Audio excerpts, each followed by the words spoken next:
औज़ुबिल्लाहिमिनश्शैतानिर्रजीम बिस्मिल्लाहिर्रहमानिर्रहीम अल्लाहुम्मा सल्लि अला मुहम्मदिन व अला आलि मुहम्मदिन कमा सल्लैता अला इब्राहीम व अला आलि इब्राहीम इन्नका हमीदुम मजीद। अल्लाहुम्मा बारिक अला मुहम्मदिन व अला आलि मुहम्मदिन कमा बारकता अला इब्राहीम व अला आलि इब्राहीम इन्नका हमीदुम मजीद। दोस्तों, आज की वीडियो में हम हुज़ूर सल्लल्लाहु अलैहि वसल्लम की पैदाइश के वक्त के हालात के बारे में बताएंगे और आपकी पैदाइश किस तरह हुई, उस तरह उन हालात पर रोशनी डालेंगे। हज़रत आमना फरमाती हैं कि जैसे जैसे पैदाइश का वक्त करीब आ रहा था, उनका दिल सुकून से सरशार होता गया। उन्हें एहसास हो चुका था कि उनके जिस्म में एक नूर मौजूद है। एक रोज़ उनके अंदर से ऐसी रोशनी पैदा हुई कि इस नूर की ताबानी से वो शाम में बुसरा के महल देख सकती थीं। उन्होंने एक आवाज़ सुनी कि तुम्हारे बतन में इन लोगों का मालिक व आका है, और जब इसकी वलादत हो तो कहना मैं इस नौज़ायदा को हर किस्म के शर, बदी और हसद से खुदाए वाहिद के हिफ्ज़ व ईमान में देती हूँ, और इस बच्चे का नाम मोहम्मद रखना। चंद हफ्तों के बाद आपकी वलादत हुई। ज़्यादातर उलमा की राय के मुताबिक आपकी पैदाइश 12 रबीउल अव्वल 22 अप्रैल पीर के रोज़ सुबह सादक यानी 4:20 पर हुई, क्योंकि मक्का में अमूमन सुबह सादक इसी वक्त होती है। आपकी पैदाइश मक्का के मशहूर कबीले कुरैश और कुरैश में से सबसे मुअज़्ज़ज़ ख़ानदान बनी हाशिम के यहाँ पैदा हुई। आप सल्लल्लाहु अलैहि वसल्लम की दाई शिफा बिनते असवद, जो कि हज़रत अब्दुर्रहमान बिन औफ़ की वालदा थीं, वो आपकी दाई थीं, जो कि बाद में मुसलमान हो गई थीं, आपके पास मौजूद थीं। आपकी पैदाइश आम इंसानों से बहुत मुख्तलिफ थी। वक्त वलादत कमरा खुशबू से मुअत्तर था। आपके जिस्म में किसी किस्म का कोई और निशान मौजूद नहीं था सवाए मोहर नबूवत के। आपका जिस्म धुला हुआ पाक साफ था। आपकी नाफ कटी हुई थी। अमूमन बच्चों की नाफ जुड़ी हुई होती है, लेकिन आपकी नाफ कटी हुई थी, खतना हुआ था।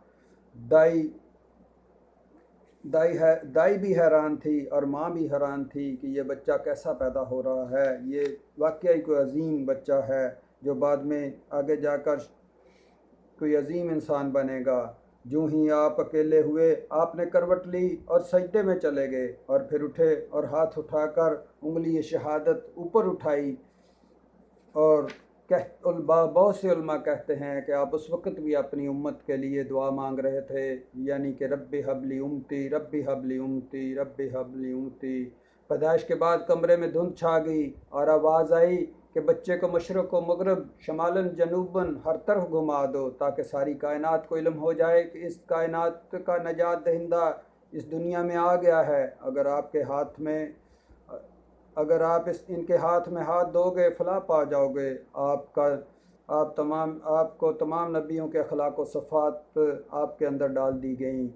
यूं ही बादल छटा, आपका चेहरा 14वीं के चाँद की तरह चमक रहा था, यानी नूर नूर था। आपकी पैदाइश के वक़्त ईरान का आतशकदा बुझ गया। ईरान के महल कसरे अबियज़ के 14 बुर्ज ज़मीन बोस हो गए। सारी दुनिया के बुत गिर गए।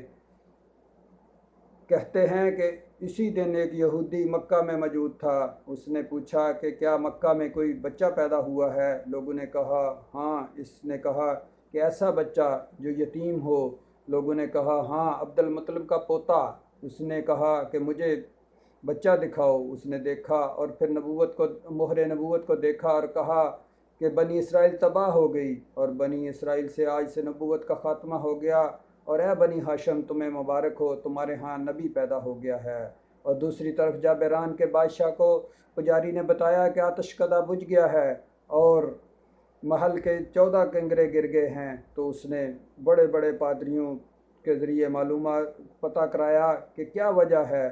तो एक पादरी ने बताया कि आखिरी नबी आ गया है, शाम सती का नहीं रहेगा और ईरान अब्दुल मसीह का नहीं रहेगा। उसकी उम्मत इन तमाम इलाक़ों पर हुकूमत करेगी।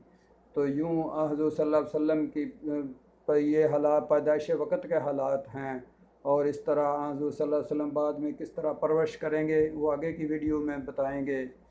यूँ दोस्तों ये कोई आम इंसान पैदा नहीं हो रहे थे, ये हुज़ूर सल्लल्लाहु अलैहि वसल्लम की पैदाइश थी। बाद लोग कह देते हैं कि वो हमारी तरह ही इंसान थे।